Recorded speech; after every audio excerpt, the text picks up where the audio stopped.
Class 12च्या chemistry या सब्जेक्टच्या सर्व chemical name reactions बघणार आहोत।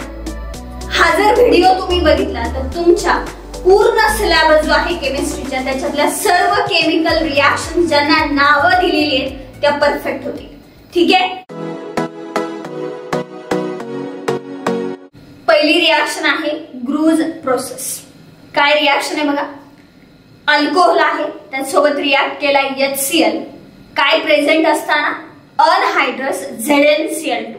अनहायड्रस मीन्स विदाउट वॉटर, पाणी अब्सेंट असताना, पाणी प्रेझेंट नसताना काय तयार झाला, अल्काइल हलाइड, आणि काय रिमूव्ह झालं, H2O वॉटर।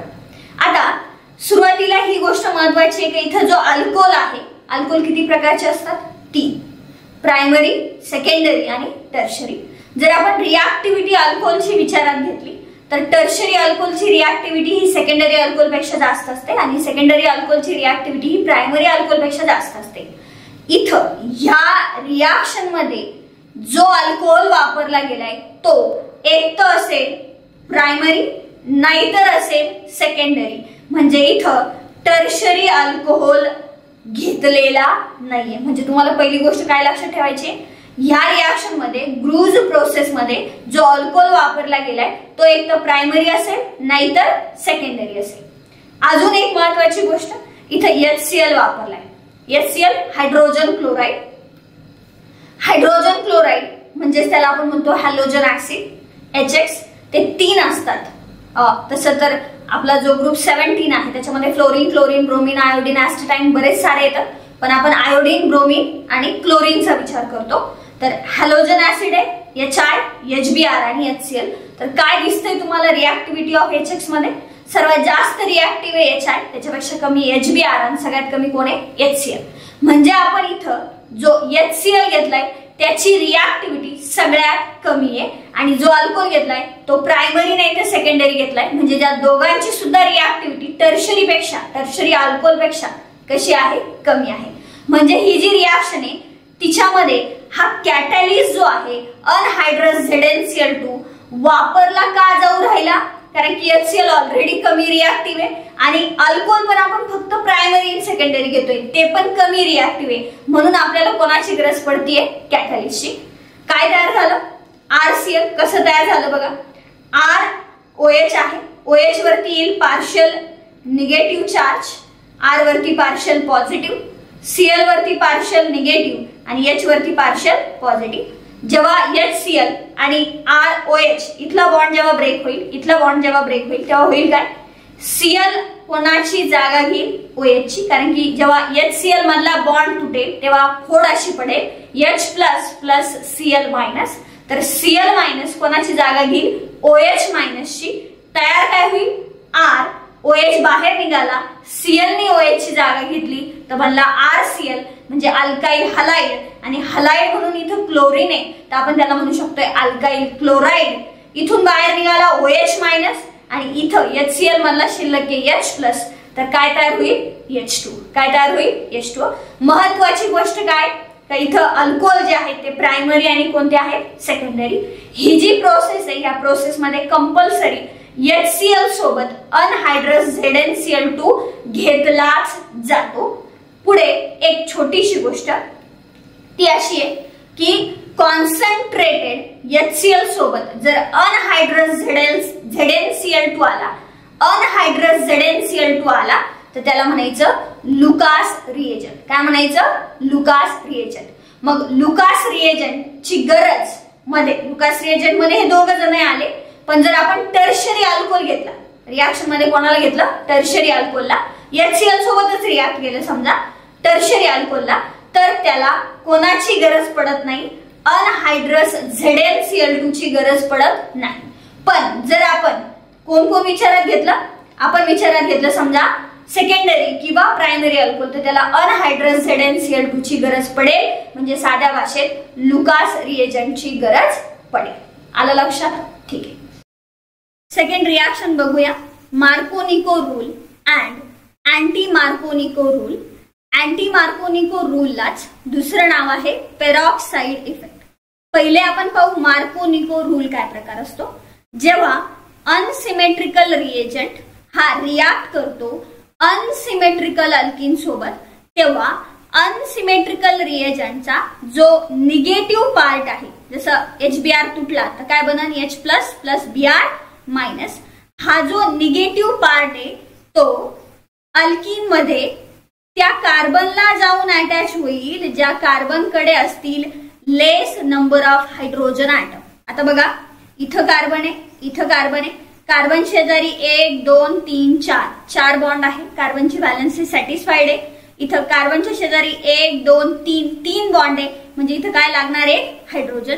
जर आपण याला नंबर दिला 1 आणि याला नंबर दिला 2 असं लिहिते, जर याला नंबर दिला 2 तर 1 नंबरचा जो कार्बन आहे त्याच्याकडे काहीच हायड्रोजन नाही, म्हणजे हायड्रोजन 0 आहे। आणि जर आपण 2 नंबरचा कार्बन विचारात घेतला तर त्याच्याकडे 1 हायड्रोजन ॲटम आहे, 1 हायड्रोजन ॲटम आहे।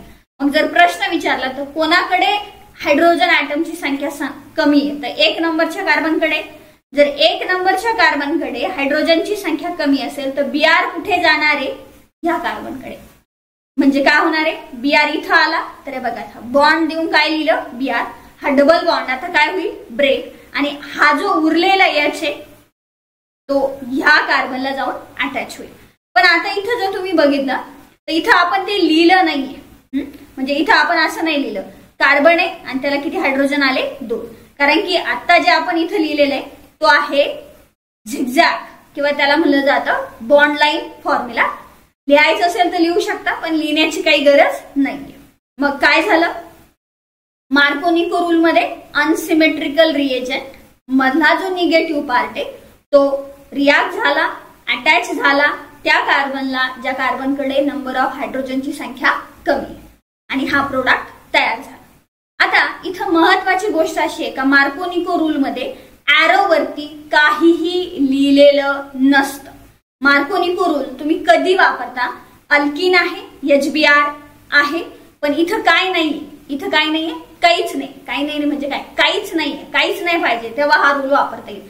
पुढे एक अजून बघू, बघा इथं अल्किन आहे, कार्बन कार्बन मध्ये डबल बॉन्ड दिसतोय, HBr आहे, होणार काय सांगा, हा जो कार्बन आहे त्याला किती हायड्रोजन आहे 2, समजा याला 1 नंबर दिला, आणि हा जो कार्बन आहे समजा त्याला 2 नंबर दिला, सांगा बरं याला किती हायड्रोजन आहे 1 2 3 4, व्हॅलेन्सी सॅटिस्फाईड आहे, हायड्रोजन नाही, म्हणजे हा जो 2 नंबरचा कार्बन आहे त्याच्याकडे 0 हायड्रोजन आहे आणि याच्याकडे 2 हायड्रोजन आहे। सांगा ॲरोवरती काहीच नाही, म्हणजे कोणता रूल वापरायचा आहे, मार्को-निको, म्हणजे Br कुठे जाईल, त्या कार्बनला अटॅच होईल ज्या कार्बनकडे नंबर ऑफ हायड्रोजनची संख्या कमी आहे, म्हणजे तो इथं जाईल, हा बॉन्ड ब्रेक होईल आणि हा हायड्रोजन सांगा बरं आता कुठे जाईल, इथं जाईल। म्हणजे ह्या कार्बनला ऑलरेडी 2 हायड्रोजन होते, हा एक गेला म्हणजे किती झाले 3, आणि Br कुठे गेला ह्या कार्बनला, आणि इथला बॉन्ड राहिला नाही, बॉन्ड डबल बॉन्ड पैकी एक बॉन्ड तुटला आणि काय आलं इथं सायक्लोहेक्सेन म्हणतो आपण याला, याला CH3 काय आलं Br। तुम्ही जर पाहिलं तर डबल बॉन्ड पहिल्यांदा इथं होता, हे बघा इथं होता, बरोबर आहे। आता डबल बॉन्ड कुठे दिसतोय इथे, प्रोडक्ट कसा बनलेला आहे सेम। कोणता रूल वापरला, मार्को-निको रूल। कोणता रूल वापरला, मार्को-निको रूल। आता इथं मी मुद्दामून वरचंच खाली घेतलंय, फक्त इथं काय लिहिलंय बघा, काय लिहिलंय पेरॉक्साईड। आता पेरॉक्साईड म्हणल्यावर इथं मार्को-निको रूल नाही वापरायचा, तर त्याच्या उलटा म्हणजे काय वापरायचा आहे, अँटी मार्को-निको रूल। आता काय असतो अँटी मार्को-निको रूल, मार्को-निको रूल मध्ये काय व्हायचं, जो अनसिमेट्रिकल रिएजंट आहे त्यातला जो निगेटिव्ह पार्ट आहे तो त्या कार्बनला जाऊन अटॅच व्हायचा अल्किनच्या, अल्किन सुद्धा अनसिमेट्रिकल असायचा, त्या कार्बनला जाऊन अटॅच व्हायचा जो कॅरी करायचा लेस नंबर ऑफ हायड्रोजन ॲटम, म्हणजे त्याला कमीत कमी हायड्रोजन ॲटम असतील। आता इथे एक्झॅक्ट त्याच्या उलट होणार आहे, निगेटिव्ह पार्ट अनसिमेट्रिकल रिएजंटचा त्या कार्बनला जाऊन अटॅच होईल जो कॅरी करेल मोर नंबर ऑफ, म्हणजे जास्तीत जास्त कार्बन ॲटम, हायड्रोजन ॲटम। इथं कमी हायड्रोजन ॲटम कॅरी करत होता, इथं जास्त कॅरी करत होता, तर आता Br कुठे जाईल, तिथं जिथं जास्त हायड्रोजन ॲटम असतील। लक्ष द्या, याला 1 नंबर दिला, याला 1 2 नंबर दिला, सांग 1 नंबरच्या कार्बनला किती हायड्रोजन आहे 2, 2 नंबरच्या कार्बनला किती हायड्रोजन आहे 0, Br कुठे जाईल, आता Br कुठे जाईल, त्या कार्बनला जाऊन अटॅच होईल जो कॅरी करेल more number of hydrogen atom. Okay, सांगा मग इथं गेला तो काय होईल, Br इथं गेला तर काय होईल, इथला बॉन्ड ब्रेक, कार्बनला 2 हायड्रोजन आहे तसेच अजून एक काय लागला Br, आणि हा जो हायड्रोजन आहे तो कुठे जाईल, त्या कार्बनला अटॅच होईल ज्याच्याकडे आता हायड्रोजनची संख्या कमी आहे. तर तो कोण आहे, हा 2 नंबरचा कार्बन. दिसेल कसं, इथं कार्बन, इथं काय लिहिला H. आता महत्वाची गोष्ट अशी आहे की इथं जो H लिहिला ना तो असा लिहिलाच पाहिजे असं काही नाही, मुद्दामून मी लिहिला जेणेकरून तुम्हाला समजेल, पण लिहिण्याची काही आवश्यकता नाही, असा प्रोडक्ट फॉर्म होईल. आलं लक्षात. आता पेरॉक्साईड हा जो इफेक्ट आहे त्याला 2-3 नावे, मायो इफेक्ट, खराश मायो इफेक्ट, नुसतं पेरॉक्साईड इफेक्ट असं सुद्धा नाव आहे. आणि पेरॉक्साईड कसा कंपाऊंड असतो, R-O-R, R-O-R असा कंपाऊंड आहे. त्याला आपण त्याचं एक एक्झाम्पल जर विचारात घेतलं तर ते आहे बेन्झॉइल पेरॉक्साईड, ज्याचा मॉलिक्युलर फॉर्म्युला आहे C6H5CO2 टाइम्स O2. इथे काय दिसत आहे, 2 benzene ring, C double bond. आता पेरॉक्साईड बघा, -O-O-. इथं तुम्हाला 2 ऑक्सिजन दिसत आहे ज्यांच्यामध्ये सिंगल बॉन्ड दिसतोय. इथं बघा 2 ऑक्सिजन दिसत आहे त्यांच्यामध्ये सिंगल बॉन्ड दिसतोय. हे एक्झाम्पल आहे बेन्झॉइल पेरॉक्साईड. इथं कधी कधी पेरॉक्साईडच्या ऐवजी बेन्झॉइल पेरॉक्साईड सुद्धा नाव येतं. महत्वाची गोष्ट एक अजून आहे का, पेरॉक्साईड इफेक्ट फक्त HBrच दाखवतो, पेरॉक्साईड इफेक्ट फक्त HBrच दाखवतो. म्हणजे कोण कोण नाही दाखवित, सांगा.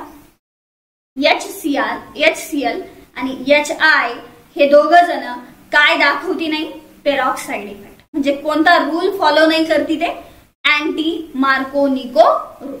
आला लक्षात. ठीक आहे. आता थर्ड रिएक्शन बघूया, फिंकेल-स्टेन रिएक्शन. काय फिंकेल-स्टेन रिएक्शन, ह्या रिएक्शनला एक अजून नाव आहे हॅलोजन एक्सचेंज. हॅलोजन कोणकोणते असतात, फ्लोरीन, क्लोरीन, ब्रोमीन, आयोडीन, ऍसिटाईन. इथं कंपल्सरी आपल्याला जो प्रोडक्ट बनवायचा आहे तो आहे अल्काइल आयोडाईड. खास करून पेपरला प्रश्न विचारला जातो की अल्काइल आयोडाईड बनवण्यासाठी कोणती रिएक्शन आहे, तर ती कोणती रिएक्शन आहे, फिंकेल-स्टेन रिएक्शन. होतं काय, आपण अल्काइल हलाइडच घेतो, पण हॅलोजन म्हणून एक तर क्लोरीनला घेतलं जातं. हे बघ, इथं बघ कंडिशन, एक तर कोणाला घेतलं जाईल, क्लोरीनला, नाही तर कोणाला घेतलं जाईल, ब्रोमीनला. म्हणजे कोणाला घेतलं जाणार नाही, आयोडीनला. RCl किंवा RBr घ्यायचा, त्याची रिएक्शन करायची NaI सोबत, सोडियम आयोडाईड सोबत. आता आय का नाही घेणार, कारण की आय तर बनवायचा आहे ना, जो बनवायचा आहे तोच घेतला, असं कसं काय चालेल. मग इथं फक्त RCl किंवा काय घ्यायचा, RBr, RCl किंवा काय घ्यायचा, RBr इन प्रेझेन्स ऑफ, काय प्रेझेंट असताना, ऍसिटोनचं सोल्युशन किंवा मिथॅनॉलचं सोल्युशन. ऍसिटोन किंवा methanol. Acetone CH3, C double bond O CH3 किंवा मिथॅनॉल CH3-OH. दोघांपैकी कुणीही वापरला तरी चालेल, एकच वापरायचं आहे, दोन्ही वापरण्याची गरज नाही, एका वेळेला एकच वापरायचा. होणार काय बघा, होणार काय, Cl बाहेर येईल, त्याची जागा घेईल I. म्हणजे Cl काढला, त्याची जागा कुणी घेतली, I ने, तर काय तयार होईल, RI म्हणजे अल्काइल आयोडाईड, आणि हा Na आणि Cl एकत्रित तयार होईल NaCl ची तयार होईल प्रेसिपिटेट. एरो खालच्या साईडने म्हणजे काय सांगतो, काय तयार झाली, प्रेसिपिटेट. तिला कोणती रिएक्शन म्हणायचं, फिंकेल-स्टेन रिएक्शन. ओके, लक्षात आली रिएक्शन.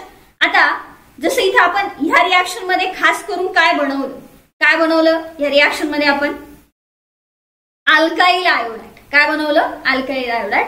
तसंच रिएक्शन नंबर 4 जिला नाव आहे स्क्वॅड्स रिएक्शन, ही सुद्धा हॅलोजन एक्सचेंजच रिएक्शन आहे. म्हणजे काय होणार आहे, हे बघा, RCl घेऊ शकतोय, नाही तर घेऊ शकतोय RBr. इथं RI वापरायचा नाही, एक तर RCl घेऊ शकतो, नाही तर RBr घेऊ शकतो. इथं आपण AgF, एक मेटल आणि फ्लोरीन, सिल्वर फ्लोराईड. म्हणजे आपण काय केलं, इथं एक मेटल घेतला आणि एक हॅलोजन घेतला. हॅलोजन पर्टिक्युलरली कोण घेतलाय, फ्लोरीन, कारण की आता इकडे आपल्याला बनवायचंय अल्काइल फ्लोराईड. अल्काइल फ्लोराईड बनवण्यासाठीच्या रिएक्शनचं नाव आहे स्क्वॅड्स रिएक्शन. काय नाव आहे, स्क्वॅड्स रिएक्शन. रिएक्शन पहा कशी आहे, अल्काइल क्लोराईड घेतला किंवा अल्काइल ब्रोमाइड घेतला, अल्काइल फ्लोराईड और अल्काइल ब्रोमाइड, त्याची रिॲक्शन मेटल फ्लोराईड सोबत केली जसं AgF, तर काय होणार आहे, हा जो F आहे तो कोणाची जागा घेणार आहे, Cl ची, म्हणजे Cl बाहेर येईल, इथला Ag एकत्रित तयार होईल, AgCl ची प्रेसिपिटेट काय कंपाऊंड तयार झाला, RF, अल्काइल फ्लोराईड. आता इथं फक्त AgFच वापरला जाईल का, नाही, आपण अजून काय काय वापरू शकतो, इथं वापरू शकतोय Hg2F2, AsF3, SbF3, म्हणजे अजून हे 3 जण आपण AgF च्या जागेवर वापरू शकतो. आलं लक्षात. मग इथं स्क्वॅज रिॲक्शन ही काय बनवण्याची रिॲक्शन आहे, पर्टिक्युलरली काय बनवण्याची रिॲक्शन आहे, अल्काइल फ्लोराईड. पूर्ण चॅप्टर मध्ये आपण अल्काइल फ्लोराईड कुठेही बनवलेला नाहीये, ती बनवण्यासाठीची एकमेव रिॲक्शन आहे स्क्वॅज रिॲक्शन. ओके, ठीक आहे. पुढे रिॲक्शन नंबर 5, सँडमेअर रिॲक्शन. काय सँडमेअर रिॲक्शन, सँडमेअर रिॲक्शन मध्ये पर्टिक्युलरली आपण बनवतो अरिल हलाइड. काय बनवतो, अरिल हलाइड, म्हणजे एरोमॅटिक हलाइड्स. एरोमॅटिक हलाइड्स जे आहेत त्याच्यामध्ये आपण पर्टिक्युलरली बनवतो अरिल क्लोराईड किंवा अरिल ब्रोमाइड. अरिल क्लोराईड किंवा अरिल ब्रोमाइड कशापासून बघा, अरिल डायॲझोनियम हलाइड, 2 नायट्रोजन आहे म्हणून याला म्हणलं जातं डायॲझो. नायट्रोजनला ॲझो शब्द आहे, 2 जण आहे म्हणून डायॲझो. अरिल डायॲझोनियम हलाइड घेतला. एक तर इथं वापरू शकतोय क्युप्रस क्लोराईड. आता इथं कॉपर आहे, कॉपरलाच एकत्र इथं शब्द वापरलाय आपण, क्लोरीन आणि कॉपर एकत्र याला म्हणायचं क्युप्रस क्लोराईड.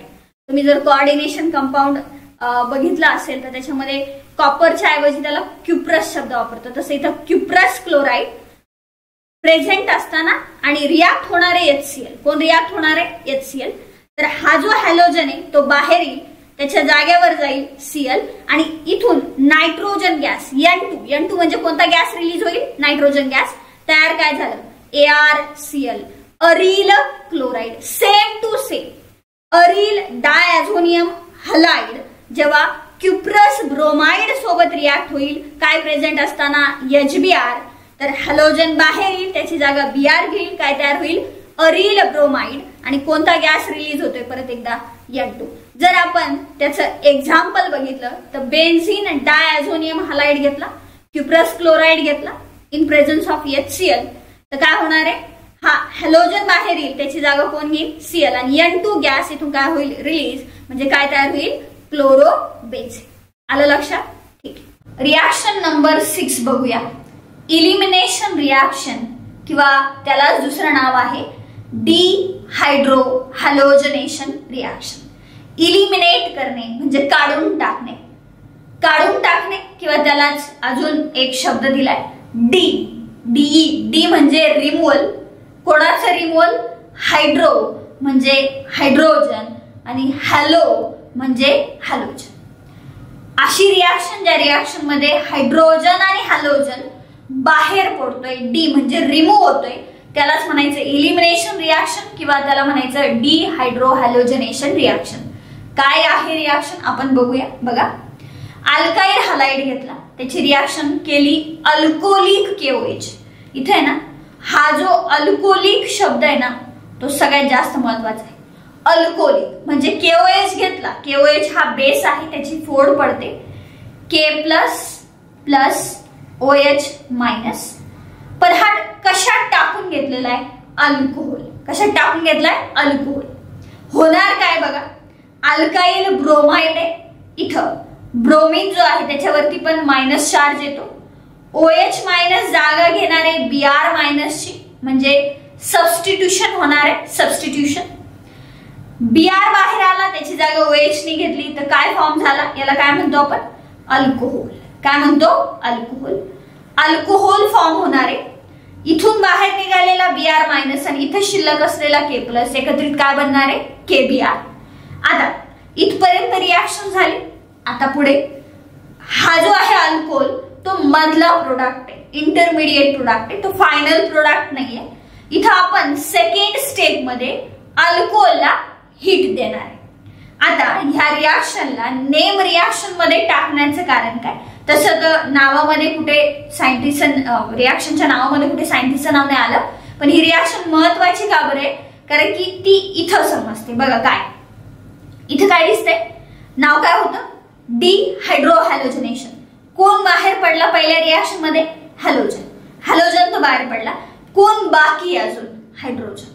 होतं काय बघा, OH ज्या कार्बनला अटॅच त्याला आपण म्हणतो अल्फा कार्बन, आणि त्याच्या लगत येणाऱ्या, आता इथं 2 आहे म्हणून दोन्ही कार्बनला म्हणणार बीटा कार्बन. होणार काय, बीटा कार्बन 2 आहे म्हणजे पॉसिबिलिटी आहे की 2 कार्बन पैकी कोणत्या तरी एका कार्बनचा H, कोणत्या तरी एका कार्बनचा H आणि अल्फा कार्बनचा OH एकत्रित, इथून समजा H आला आणि इथून OH आला तर काय रिमूव्ह होईल, H2.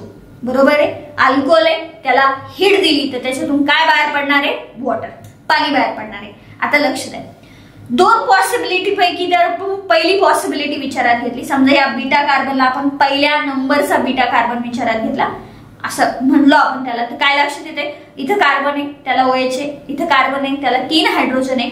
होणार काय, इथं 2च हायड्रोजन राहणार आहे, हा एक हायड्रोजन आणि हा OH, हा हायड्रोजन आणि हा OH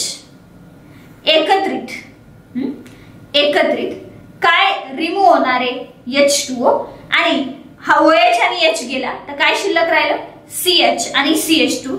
इथे तुम्हाला हे लक्षात येत आहे का, कार्बनची इथे एक व्हॅलेन्सी आणि इथे एक व्हॅलेन्सी कमी झाली, म्हणजे आपल्याला इथे काय द्यावा लागणार आहे, डबल बॉन्ड. काय द्यावा लागणार आहे, डबल बॉन्ड. म्हणजे काय तयार झालं, ब्यूट. 1 2 3 4 कार्बन म्हणून ब्यूट, आणि कार्बन कार्बन मध्ये डबल बॉन्ड हा 1 नंबरच्या कार्बनला आलाय म्हणून 1, आणि डबल बॉन्ड आला म्हणून काय, ENE. म्हणजे हा एक प्रोडक्ट बनण्याची पॉसिबिलिटी आहे.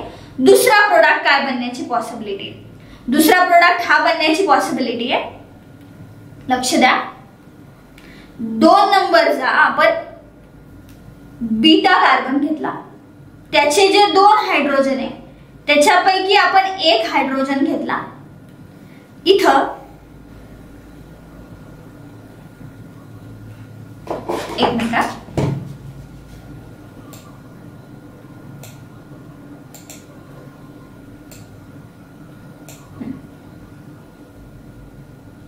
इथं HOH काय रिमूव्ह होईल परत एकदा, H2O. आणि महत्वाची गोष्ट, आता CH मध्ये काय होऊन जाईल, डबल बॉन्ड. म्हणजे काय फॉर्म झाला, ब्यूट टू ENE. 1 2 3 4 2 नंबरच्या कार्बनला डबल बॉन्ड आला म्हणून काय तयार झाला, ENE. म्हणजे इथं किती प्रोडक्ट बनण्याची पॉसिबिलिटी आहे, 2. आता असे 2 प्रोडक्ट पेपर मध्ये लिहिणार का आपण, नाही, आपण एकच प्रोडक्ट लिहिणार. इथं मेन रोल येतो सायंटिस्ट यांचा, काय बघा, काय का कोणता प्रोडक्ट मेन प्रोडक्ट कन्सिडर केला जाईल आणि तोच प्रोडक्ट लिहिला जाईल, तर तो प्रोडक्ट आहे हा 2 नंबरचा. हे सांगण्याचं काम केलेलं आहे सेडझेप यांनी. सेडझेप यांनी असं सांगितलं की जेव्हा तुम्ही इलिमिनेशन किंवा डिहायड्रोहॅलोजनेशन करताल, यालाच आपण अजून एक शब्द वापरतो, बीटा कार्बनचा हायड्रोजन बाहेर पडतो म्हणून याला एक अजून शब्द वापरला तो बीटा इलिमिनेशन. इथं नुसतं इलिमिनेशन दिसतंय पण आपण त्याला बीटा इलिमिनेशन सुद्धा म्हणू शकतोय. पुढे सेडझेप इलिमिनेशन काय प्रकार आहे, अल्किन बनताना दिसतोय, इथं सुद्धा अल्किनच बनला होता. अल्किन बनेल पण असा अल्किन फॉर्म होईल जो मोर सबस्टिट्यूटेड असेल. म्हणजे काय, जिथं कार्बन डबली बॉन्डेड आहे म्हणजे कार्बनला डबल बॉन्ड आहे त्याला जास्तीत जास्त काय आले पाहिजे, सबस्टिट्यूएंट. आता बघा कार्बनची ऑलरेडी 2 व्हॅलेन्सी डबल बॉन्डने सॅटिस्फाईड आहे, उरली किती व्हॅलेन्सी 2, ती R म्हणजे अल्काइल ग्रुपने सॅटिस्फाईड आहे. म्हणजे इथं मॅक्सिमम किती सबस्टिट्यूएंट आले, हे 2 आणि हे 2 असे किती आले, 4. इथं किती आले, 2 आणि इथं 1 3, इथं 2, इथं सुद्धा 2 आणि इथं 1च. म्हणजे आपल्याला काय लक्ष देते, सबस्टिट्यूएंट काय होत चालले, कमी. कोणता प्रोडक्ट जास्त बनण्याची शक्यता आहे, हा. कोणाचा कम्पेअर, याच्यापेक्षा कम्पेरेटिव्हली हा कसा बनणार आहे, कमी. हा त्याच्यापेक्षाही कमी. आता इकडे लक्ष द्या, हा एक जो कार्बन आहे त्याला किती सबस्टिट्यूएंट आहे इथं 2, याला 2 सबस्टिट्यूएंट बरोबर आहे, याला सुद्धा, याला एक हा R आणि याला एक हा R, म्हणजे किती सबस्टिट्यूएंट आहे 2.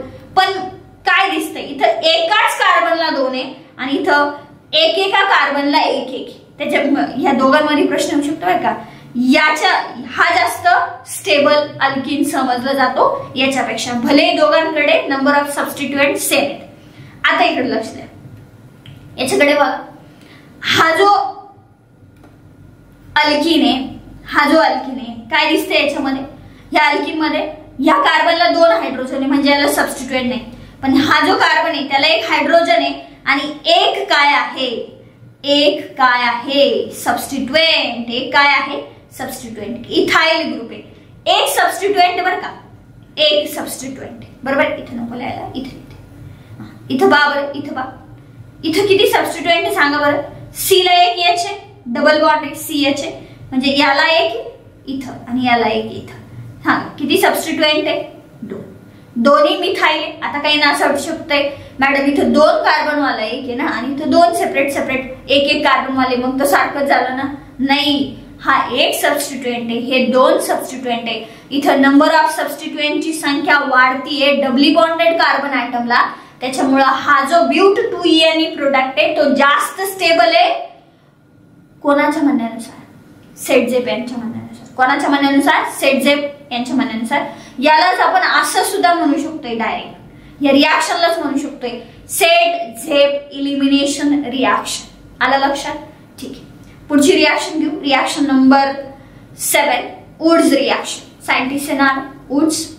काय म्हणणं आहे बघा, जर आपण अल्काइल हलाइड घेतला, कोण घेतला, अल्काइल हलाइड, त्याची रिॲक्शन आपण मेटॅलिक सोडियम सोबत घेतली. कोणासोबत घेतली, सोडियम सोबत.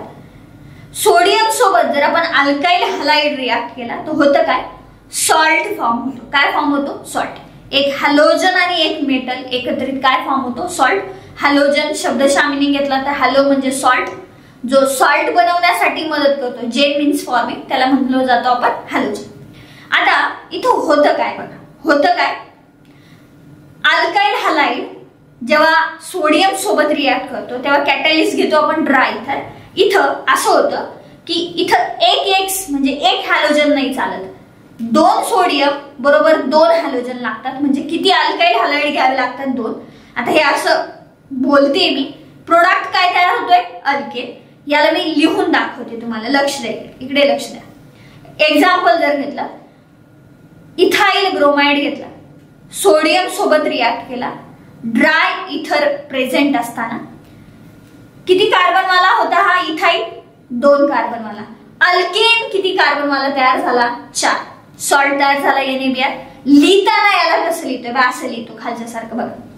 इथाइल ब्रोमाइड आहे ना, 2दा घ्यायचा ना, कसा घ्यायचा बघा, C2H5Br आहे, एकदा सरळ लिहायचा, एकदा उलटा लिहायचा. इकडे लक्ष द्या, एकदा सरळ एकदा उलटा. एकदा कसा लिहिलाय सरळ, एकदा कसा लिहिलाय असा. लहानपणी नव्हतं का आपण करीत तसं. किती Na, 2. सांगा, 2 Na 2 Br. किती NaBr तयार झाले, 2. आणि 2 आणि 2 म्हणजे किती कार्बन वाला अल्केन तयार झाला, 4. इथं महत्वाची गोष्ट अशी आहे का हे अल्काइल हलाइड आहेत. अल्काइल समजतंय, अरोमॅटिक वगैरे नाही, अल्काइल, जस्ट अल्काइल. ड्राय इथर प्रेझेंट पाहिजे, अल्केन फॉर्म होतो. लकीली एक सोपी गोष्ट याच्यात अशी का, समजा इथं 2 कार्बन वाला असेल अल्काइल हलाइड तर 4 कार्बन वाला अल्केन बनेल म्हणजे ब्युटेन. 3 कार्बन वाला अल्काइल हलाइड असेल जसं प्रोपाइल असेल, आता ते स्ट्रेट येतो की ब्रांच येतो त्याच्यावरती डिपेंड करेल. पण जर हा प्रोपेन असेल, समजा N प्रोपाइल क्लोराइड असेल तर इथं तयार होईल, प्रोपाइल म्हणल्यावर किती कार्बन, 3, तर इथं 6 कार्बन वाला कंपाऊंड तयार होईल म्हणजे हेक्झेन, म्हणजे डबल तयार होतोय. कसं तयार होतोय, डबल. अजून एक एक्झाम्पल घेऊ. आता इथं तर एकदाच घ्यायला लावलं होतं, म्हणजे एकच नाव दिलं होतं अल्काइल हलाइडचं, इथाइल ब्रोमाइड. त्यालाच आपण किती वेळा घेतलं, 2दा. किती वेळा घेतलं, 2दा. पण जर 2 डिफरंट अल्काइल हलाइड दिले असते, जसं की C2H5Br आणि CH3Br हे दोन सेम आहे का वेगवेगळे अल्काइल हलाइड आहे? वेगवेगळे. पण एक अजून महत्त्वाची गोष्ट बरं का, अल्काइल ग्रुप यातला वेगळा आहे पण हॅलोजन कसा आहे? सेम. हॅलोजन कसा आहे? सेम. Br. होणार काय बघा, तुम्हाला फक्त C2H5Br दिलं असतं तर प्रोडक्ट हा किती वेळा घेतला असता आपण? एकदा की दोनदा? दोनदा. किती वेळा घेतला असता? दोनदा. म्हणजे किती शिल्लक राहिला? एकदा. दोनदा घेतला असताना हा C2H5Br आहे म्हणजे इथाइल ब्रोमाइड आहे, तर आपला फायनल प्रोडक्ट काय तयार झाला असता? ब्युटेन. हा पहिला प्रोडक्ट काय तयार झाला असता? ब्युटेन. दुसरं CH3Br दिला, काय होईल? किती वेळा घेणार आपण? दोनदा. दोनदा घेतला, मिथाइल ग्रुप आहे म्हणजे एक कार्बन आहे, तर अल्केन किती कार्बन वाला बनेल? दोन. दोन कार्बन वाला इथेन फॉर्म झाला, संपला विषय. आता यातला एक इथाइल ब्रोमाइड बाकी आहे, यातला एक मिथाइल ब्रोमाइड बाकी आहे. होईल काय? होईल काय? हा C2H5 आणि हा CH3 एकत्रित C2H5-CH3 म्हणजे तीन कार्बन वाला अल्केन म्हणजेच काय फॉर्म होईल? प्रोपेन. आता सगळ्यात महत्वाची गोष्ट, इथे किती Na लागतील? तुम्ही विचार करा ना, 3 Br आणि 3 Br इथे म्हणजे 3 आणि 3 6 येतं, मग किती Na लागतील? 6. कारण की 6च काय होती? NaBr. कॅटलिस्ट महत्वाचं बरं का, ड्राय इथर. काय होतं, आपल्याला वाटतं की जेव्हा दोन वेगवेगळे अल्काइल हलाइड दिले जातील तेव्हा एकच प्रोडक्ट फॉर्म होईल, तो आहे प्रोपेन. असं नाही. हा जेव्हा एकदा दिला जायचा तेव्हा आपण त्याला किती वेळा घ्यायचो? दोनदा. याला आपण किती वेळा घेणार? दोनदा. याला आपण किती वेळा घेणार? दोनदा. म्हणजे याचा एक प्रोडक्ट बनेल ब्युटेन, याचा एक प्रोडक्ट बनेल इथेन, आणि मग दोघांचा एकत्रित हा 3 नंबरचा प्रोडक्ट बनेल प्रोपेन. आला लक्षात? कॅटलिस्ट तोच आहे, कोणता? ड्राय इथर. आता ही ना फक्त वुड्स रिॲक्शन आहे. कोणती रिॲक्शन आहे? वुड्स. त्याच्या पुढची रिॲक्शन बघू, reaction number 8, Wurtz Fittig reaction. Fittig या सायंटिस्ट यांनी वुड्स रिॲक्शनलाच पुढे घेऊन गेलं. फक्त कसं केलं त्यांनी? एक घेतला अल्काइल हलाइड आणि एक घेतला aryl halide. Aryl halide, alkyl halide. होणार काय सांग? Br, 2 Br, 2 Na, 2 NaBr, आणि हा जो CH3 आहे तो कोणाच्या जागेवर जाऊन अटॅच होईल? Brच्या. झालं कसं? Br, 2 Na, 2 NaBr, CH3 गेला इथे. तयार काय झाला? बेन्झेन रिंगला CH3, ज्याला आपण म्हणतो टोलिन. वुड्स फिटिंग रिॲक्शन मध्ये एकच अरिल ग्रुप आलेला आहे. एकच अरिल ग्रुप आलेला आहे. याच्यामध्ये आपण मिथाइल ग्रुप ऍड केला. याला असं पण म्हणलं जातं alkylation. Alkylation means addition of alkyl group. Alkylation of aryl halide. Aryl halide मध्ये कोणाची ऍडिशन केली आपण? अल्काइल ग्रुपची. आणि कळालं असेल तर ठीक आहे, नाही तर तुम्ही एवढं लक्षात घ्या, एक कोणता ग्रुप आहे? एरोमॅटिक, आणि एक साधा ॲलिफॅटिक. ऍड करून द्यायचा. आता एक तर झालं वुड्स, ही 8वी झाली वुड्स फिटिंग. आता बघा 9th 9वी रिॲक्शन, फिटिंग रिॲक्शन. आता वुड्सला मागे टाकलं, फक्त फिटिंगने म्हणजे यांनी स्वतः एक रिॲक्शन दिली ज्याच्यामध्ये त्यांनी दोन्ही पण काय घेऊन टाकले? एरोमॅटिक हलाइड्स म्हणजेच क्लोरोबेन्झीन.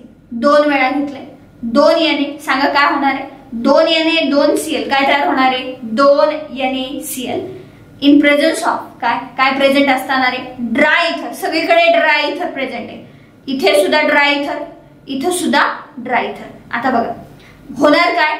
ही बेन्झीन रिंग, अजून एक 2 आहे ना, अजून एक बेन्झीन रिंग एकमेकांना जोडले जाते डायरेक्ट. जो कंपाऊंड तयार झाला त्याला म्हणायचं बायफिनिल. बाय म्हणजे किती? 2. फिनिल का बरं? फॉर्म्युला काय येऊन जाईल याचा? C6H5 C6H5. ठीक आहे. मग फिटिंग लक्षात आली. फिटिंग रिॲक्शन नंबर 10 बघा, फ्रिडेल क्राफ्ट रिॲक्शन. फ्रिडेल क्राफ्ट रिॲक्शन मध्ये 2 रिॲक्शन येतात. एकाचं नाव आहे अल्कायलेशन आणि दुसऱ्याचं नाव आहे असायलेशन. होतं काय? अल्कायलेशन म्हणजे ऍडिशन ऑफ अल्काइल ग्रुप आणि acylation means addition of acyl group. सुरुवातीला आपण अल्कायलेशन बघू. अरिल हलाइड मध्ये एक्झाम्पल घेतलं क्लोरोबेन्झीन सोबत जेव्हा CH3Cl CH3Cl methyl chloride react करतो काय प्रेझेंट असताना, अनहायड्रस AlCl3. अनहायड्रस म्हणजे पाणी प्रेझेंट नसताना, विदाउट वॉटर. AlCl3 प्रेझेंट असताना बरेच मुलं हे विसरतात, हे विसरायचं नाही. होणार काय, हा जो CH3 आहे एक तर क्लोरोबेन्झिनच्या ऑर्थो पोझिशनला जाऊन अटॅच होईल, नाही तर पॅरा पोझिशनला जाऊन अटॅच होईल. आता हॅलोजन ज्या कार्बनला अटॅच आहे त्याच्या लगत येणाऱ्या या ज्या दोन पोझिशन आहेत त्यांना म्हणायचं ऑर्थो, त्याच्या पुढे येणाऱ्या दोन त्यांना म्हणायचं मेटा, आणि शेवटी राहिलेली एक तिला म्हणायचं पॅरा. मग हा जो CH3 इथला बॉन्ड ब्रेक होतो, हा जो CH3 तो एक तो ऑर्थो पोझिशनला जाईल दोन पैकी एक कोणत्या तरी, नाही तर तो जाईल पॅरा पोझिशनला. असे किती प्रोडक्ट फॉर्म होतील, दोन. बघा दिसतंय तुम्हाला, इथं क्लोरीन आहे आणि ही त्याची कोणती पोझिशन आहे, ऑर्थो. तिथं कोण जाऊन अटॅच झाला, CH3. पुन्हा हा जो CH3 आहे तो कुठे जाऊन अटॅच होऊ शकतोय, ही कोणती पोझिशन आहे, पॅरा पोझिशन. आलं लक्षात, म्हणजे एक ऑर्थो प्रोडक्ट दुसरा कोणता प्रोडक्ट बनणार आहे, पॅरा प्रोडक्ट. महत्वाची गोष्ट आहे, इथून कार्बनच्या शेजारी काय असणार आहे, हायड्रोजन. होणार काय बघा, इथं जो हायड्रोजन आहे ह्या साइडने लिहा, नाही तर या साइडने काय फरक नाही पडत. हायड्रोजन बाहेर निघेल आणि हा Cl काय बाहेर पडेल, HCl. जेव्हा एरोमॅटिक म्हणजे बेन्झीन रिंगचा वापर करून आपण जेव्हा रिॲक्शन लिहितो तेव्हा रिॲक्शन बॅलन्सच केली पाहिजे असं काही नसतं. जो बाय प्रोडक्ट असतो त्याला यात इतकं महत्व नसतं, पण जर तो फार महत्वाचा असेल तर घ्यायचं. जसं आपण मागच्या एका रिॲक्शन मध्ये नायट्रोजन गॅस रिमूव्ह, सँडवेयर रिॲक्शन मध्ये नायट्रोजन गॅस रिमूव्ह होताना बघितला होता, तिथं चालेल. नाहीतर मग तुम्ही हा 2 टाइम्स हा 2 टाइम्स असं केलं तरी चालेल. आता बघा नाव काय देणार आपण, काय दिसतंय, काय दिसतंय, बेन्झीन रिंगला CH3. बेन्झीन रिंगला CH3 म्हणजे काय आहे, टोलिन. मग याला 1 नंबर देऊ, याला 2 नंबर देऊ. काय दिसू राहिलं, 2 नंबरच्या कार्बनला क्लोरीन आहे, मग नाव काय येईल, 2-क्लोरोटोलिन. 2-क्लोरोटोलिन. इथे नाव सांगा.